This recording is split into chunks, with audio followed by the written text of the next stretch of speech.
El noveno círculo de ceniza. El polvo fino del ático se levantaba en pequeñas nubes, danzando en los haces de luz lunar que se colaban por las rendijas del tejado. Adrián, un escéptico empedernido y periodista de investigación, estaba allí por la historia, la leyenda local que hablaba de los puros del crepúsculo, una secta desaparecida que supuestamente realizaba rituales de invocación en esta misma mansión, la casona Blackwood. Su linterna cortó la oscuridad, revelando pilas de libros mohosos y, en una esquina, lo que parecía ser un altar improvisado. No era la típica cruz invertida o el pentagrama de película, sino una mesa de roble tallada con una extraña geometría, rodeada de cuencos de ceniza y 7 velas de cera negra consumidas hasta el final. Sintió un escalofrío que nada tenía que ver con la temperatura del lugar. El aire se sentía espeso, como si la respiración de otro ser llenara el espacio junto a la suya. Este no era un simple reportaje, este era el umbral. Adrián revisó los libros. La mayoría eran diarios escritos a mano en una tinta carmesí, tan seca que se desprendía al tocarlos. Las entradas no eran oraciones o dogmas, sino descripciones obsesivas de un ser, un padre exterior, que requería el silencio, la ofrenda del dolor y la transmutación a la ceniza. Una entrada, datada hace casi 50 años, capturó su atención. Hoy, la iniciación de la hermana Clara. Ella ha comprendido que la verdad se encuentra en la suspensión, en el vacío entre el latido. El noveno círculo debe ser completado antes de la luna nueva. Solo quedan 3. Adrián sintió que la boca se le secaba. 3. ¿3 qué? Siguió leyendo, la luz de la linterna temblándole en la mano. De repente, un chirrido agudo vino del pasillo de abajo, un sonido como de uñas arrastrándose sobre madera vieja. Se inmovilizó, conteniendo el aliento. Estaba solo, o eso se había repetido durante toda la noche. El chirrido se detuvo.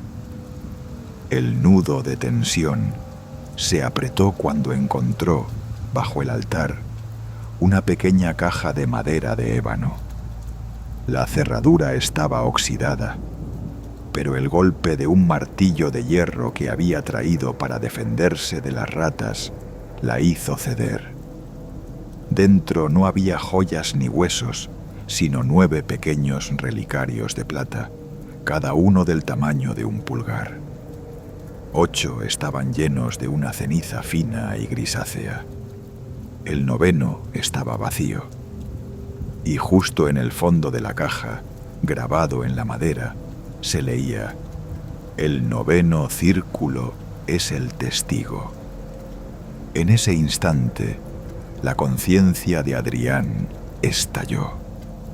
Si 8 estaban llenos y el diario mencionaba la necesidad de completar el noveno círculo con 3 ofrendas finales, significaba que solo quedaba una ofrenda por hacer, una que debía ser el testigo de la verdad de la secta. Un golpe sordo resonó, esta vez proveniente del otro extremo del ático. No era arrastrar, era algo que caminaba pesadamente, lentamente, con una cojera rítmica. Adrián apagó la linterna. El pánico se disparó, instándolo a huir, pero su cerebro periodístico lo mantuvo clavado al suelo. Necesitaba el noveno relicario. Necesitaba entender. El sonido se acercaba. La cojera se hacía más clara, más definida. Eran pasos de alguien arrastrando un pie. Adrián se giró hacia la única ventana. Estaba bloqueada por tablas. Desesperado, tomó el martillo de hierro y comenzó a golpearlas, el estruendo resonando en el silencio como una alarma fatal. Detrás de él, la figura apareció en el umbral del ático. No era un fantasma, era un hombre vestido con harapos, su rostro consumido por algo más que la vejez, con los ojos hundidos y brillantes como carbones. En una mano sostenía un cuchillo ceremonial envuelto en tiras de tela manchada. «El testigo ha llegado», susurró el hombre con una voz rasposa que apenas era un eco. «Solo tú puedes cerrar el círculo, periodista de la duda». Adrián sintió un miedo frío y paralizante. Dejó caer el martillo. El sectario no se movió hacia él. Simplemente levantó la mano y señaló el noveno relicario vacío en el suelo. Adrián entendió. El ritual no requería su muerte, requería su desesperación, su último aliento. El hombre cojeó hacia él, sin prisa, como una fatalidad anunciada.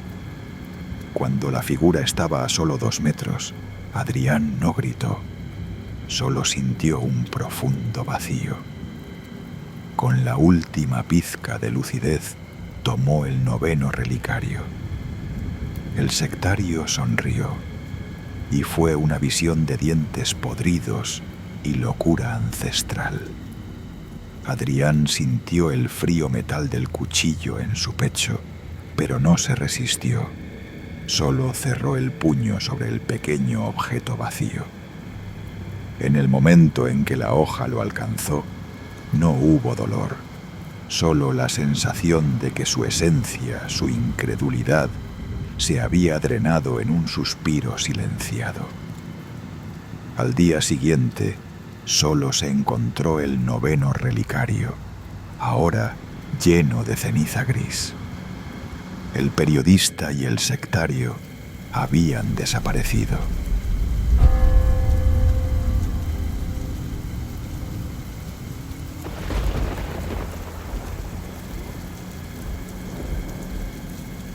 El pacto de la estela silenciosa.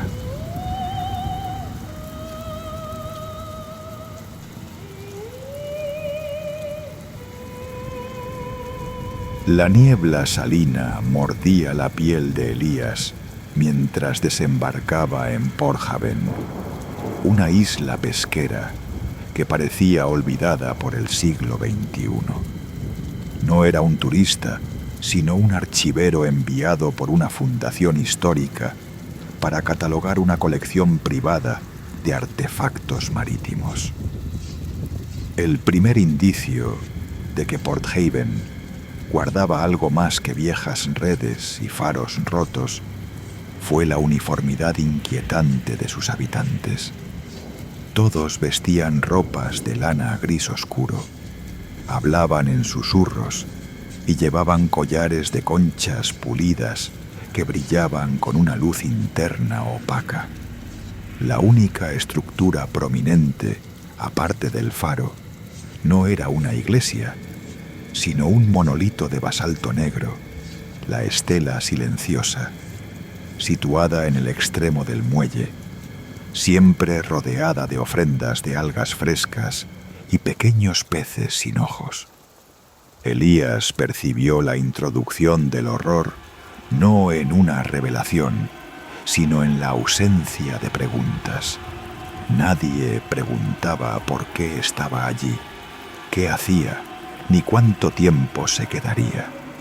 Simplemente lo aceptaban con una cortesía tan fría y perfecta que olía a vigilancia. Su alojamiento, una cabaña de madera frente al mar, tenía una única ventana que daba directamente a la estela. Esa noche el sueño fue imposible. Los susurros de la aldea no eran los de una conversación, sino los de una recitación coral y monótona, que se elevaba y caía con el ritmo de las olas. Cuando Elías comenzó su trabajo en el archivo de la familia Bannon, los guardianes ancestrales de la isla, los libros que debía catalogar no trataban de navegación o comercio, sino de glifos marinos y ciclos lunares y las leyes del silencio profundo. Entre pergaminos de cuero de ballena, encontró un diario codificado de un tal juez primera línea, fechado 200 años atrás. Elías, un experto en criptografía antigua, tardó 3 días en descifrar los primeros pasajes. Revelaban la verdad. Los habitantes de Port Haven eran descendientes de un culto precristiano que había pactado con una entidad abisal, un señor de las profundidades, para asegurar la pesca y evitar las tormentas. El precio del pacto era la entrega de su propia voz y la mirada de los recién nacidos, simbolizados por los collares de conchas pulidas que, Elías dedujo con horror, contenían los ojos calcificados de los niños. La secta no adoraba al demonio, sino que lo alimentaba con el silencio y la ceguera sensorial. Justo cuando Elías leía la frase «La estela silenciosa es la lengua del Señor, allí hablamos a través de la ofrenda viva», escuchó un golpe suave en su puerta. Era la señora Bannon, con su rostro inexpresivo. «El archivo está completo, forastero. Es hora de tu participación». Elías intentó huir, pero cada callejuela, cada camino, lo llevaba de vuelta al muelle. La niebla se había disipado, revelando a todos los habitantes, quizás 200 almas, en círculo alrededor de la estela silenciosa. La señora Bannon y un grupo de hombres mayores, con cuchillos ceremoniales de obsidiana, lo esperaban al pie del monolito. No hubo gritos ni amenazas, solo el silencio aplastante y expectante. Elías comprendió que el pacto exigía una ofrenda de vez en cuando, un forastero que pudiera testificar lo que la comunidad había silenciado. Su trabajo como archivero no había sido catalogar, sino prepararse para ser la ofrenda. Elías sintió que su terror no era solo por la muerte, sino por la comprensión de que su destino era el silencio eterno, el vacío de la verdad no contada. Intentó gritar, pero su voz se quebró en un carraspeo. Los ojos de los aldeanos, aunque faltos de brillo, parecían penetrarlo. Mientras lo sujetaban y lo arrastraban hacia la estela, vio que la roca no era solo basalto, estaba cubierta de miles de diminutas conchas, similares a las de los collares, incrustadas. El monolito no era una lápida, era un mural de ojos. Elías fue obligado a mirar el agua oscura que lamía el muelle. Antes de que el cuchillo lo alcanzara, lo último que vio fue un movimiento profundo bajo la superficie, una sombra inmensa y casi discernible que se acercaba.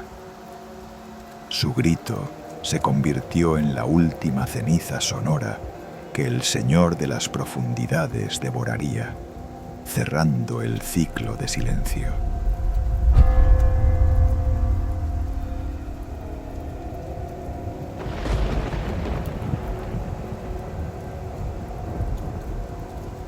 El archivo carmesí de Lamia.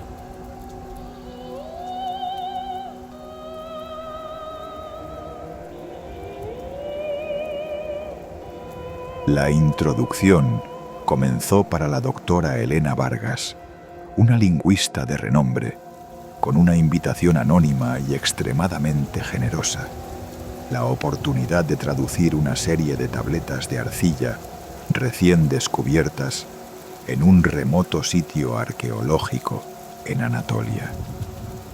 El lugar, conocido solo como el Yacimiento Cero, estaba custodiado por una corporación privada y rodeado de una discreción casi militar. Elena fue trasladada a una instalación subterránea, aséptica y moderna, que contrastaba brutalmente con la antigüedad de los artefactos. Las tabletas, datadas milenios antes de cualquier escritura conocida, estaban grabadas con un idioma de glifos espirales que la arqueología había categorizado como imposible. Su anfitrión, un hombre llamado Director Kailen, era un científico frío y enigmático que solo le daba una instrucción: traduzca con precisión absoluta. Las tabletas no contenían leyes ni mitos, sino lo que parecían ser protocolos para invocar una conciencia primordial a través de la música y la resonancia del miedo. El nombre de la entidad aparecía constantemente: Lamia, la tejedora de realidades no lineales. Elena sentía una fascinación intelectual mezclada con una creciente incomodidad. El personal de la instalación, todos vestidos de blanco, se movía con una lentitud casi ritualista, y sus comidas consistían invariablemente en una pulpa insípida que prometían era altamente nutritiva. Esta no era una excavación científica, era una cámara de preparación. Elena descifró el Archivum Cero, la tableta más grande, que explicaba el propósito de los protocolos. Lamia no era un dios ni un demonio, sino una fuerza que requería un punto de anclaje físico, una matriz de carne y nervio, para manifestarse en su totalidad. Las tabletas detallaban la creación de una secta, los resonantes de la esfera, cuya misión no era adorar a Lamia, sino construirle un cuerpo funcional. La clave, según el texto, era el hueso armónico, un hueso único en el oído interno que solo un traductor o un músico consumado podía poseer, debido a su afinación con las frecuencias de Lamia. La revelación la golpeó con la fuerza de un martillo. Su especialización en lenguas muertas requería una afinación auditiva perfecta. Ella no había sido contratada por su intelecto, había sido seleccionada por su anatomía. Al mirar a su alrededor con nuevos ojos, notó pequeños tubos de ventilación en su habitación que emitían un zumbido constante y de baja frecuencia, una resonancia que se clavaba directamente en sus tímpanos. Estaban usando esa frecuencia para aclimatar su hueso armónico. Esa noche intentó forzar la cerradura de su puerta.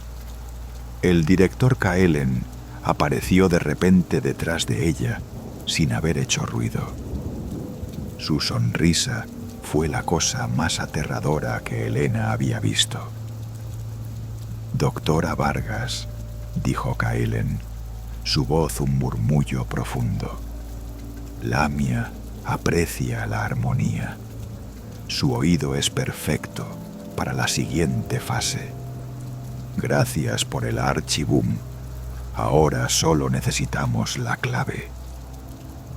Helena fue sedada y despertó atada a una silla en una sala de operaciones que emitía un brillo verde espectral.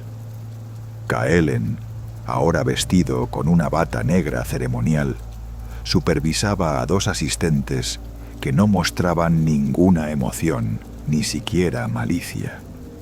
En lugar de instrumental quirúrgico, vio bandejas con cinceles de hueso y diapasones de plata. Habían construido la matriz.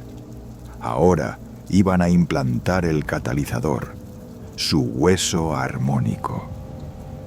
Kaelen le explicó que el cuerpo de Lamia estaba listo, pero necesitaba el resonador para oír la realidad y anclar su conciencia. «Usted es el último puente, doctora», susurró Kaelen, mientras encendía un amplificador que llenó la habitación con la frecuencia de los glifos espirales. La vibración era insoportable, su cabeza parecía estallar. Los asistentes se acercaron con el primer diapasón. En ese momento de dolor absoluto, cuando el resonador de su oído estaba a punto de romperse, Helena no luchó por su vida, luchó por la traducción. Recordó un glifo específico del archibum, un símbolo para retorno. Con la última fuerza de sus cuerdas vocales, en medio de la vibración ensordecedora, gritó el nombre de Lamia, pero lo hizo con la pronunciación de retorno que había descifrado. La luz verde se apagó de golpe. El silencio fue total, absoluto. Kaelen y sus asistentes se congelaron, como estatuas de sal. La figura de Kaelen comenzó a disolverse, no en sangre, sino en los glifos espirales de la tableta. La secta no había invocado a Lamia, sino que había sido consumida por ella, devuelta a la no realidad de donde vino, por un error en la traducción. Helena se encontró sola en la habitación, el archivo en sus manos y la conciencia de que había sobrevivido solo porque había utilizado el lenguaje para deshacer lo que el lenguaje había creado.